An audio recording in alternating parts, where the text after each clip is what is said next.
So I heard it's time to make America great again. Time to create a superpower state again. Time to put them in their place again. Allied with the KKK, the fake sheikhs again. Fascists around the world, time to awaken them. National Front, Golden Dawn, EDL, UKIP, all the same as them. Matching ideologies that nurtured and created them. Just bona fide, pure, straight racism.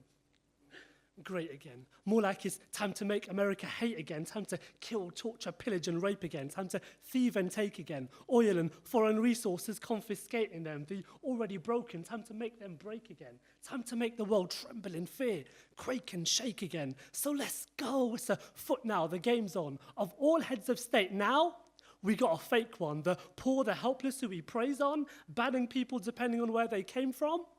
Won't be surprised after 4 years if he stays on, because racism is infectious and it stays strong. If not resisted from the start, it may go for a while, but it will never stay gone. And we'll get more wars on brown and black people, more profiling, more Trayvons.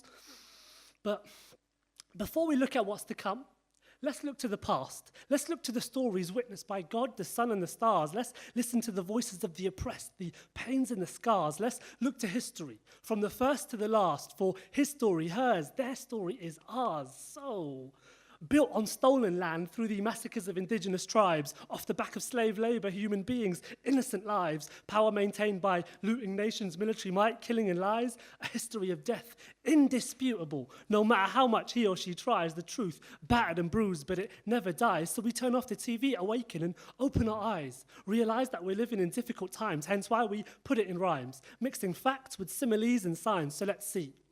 They killed Malcolm, killed Martin, Allende, Lumumba, and countless more, crushing internal opposition and the controls of people, home and abroad, through drones, black water, weapons companies, and wars, all the while saying, we ain't got money to give to the poor, while sending another lot of soldiers out on military tours, those bored who find enjoyment in bashing through doors, cracking skulls and breaking jaws, all for wars in contravention of all ethical codes and international laws.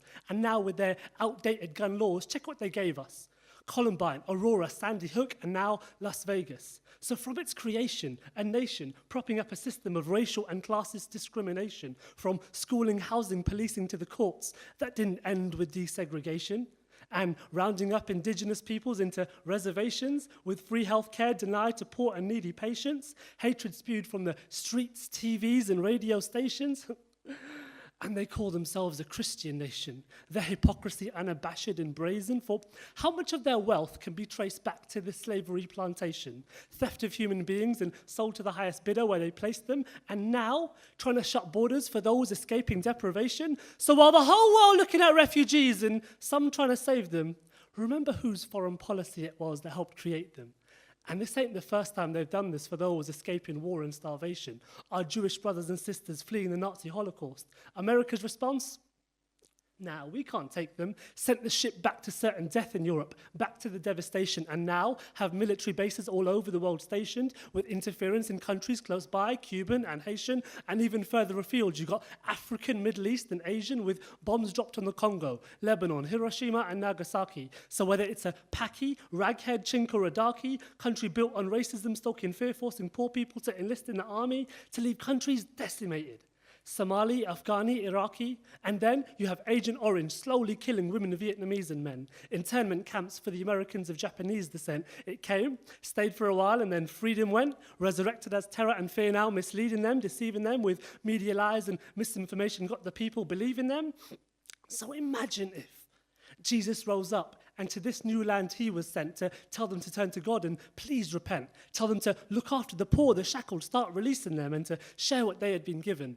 A warning to turn back from the lives they'd been living. They wouldn't listen, probably put him on trial and lock him in prison for teaching justice that they called sedition.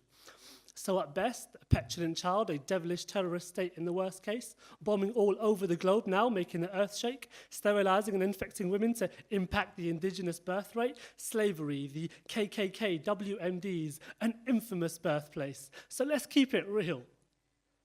When was America ever great in the first place?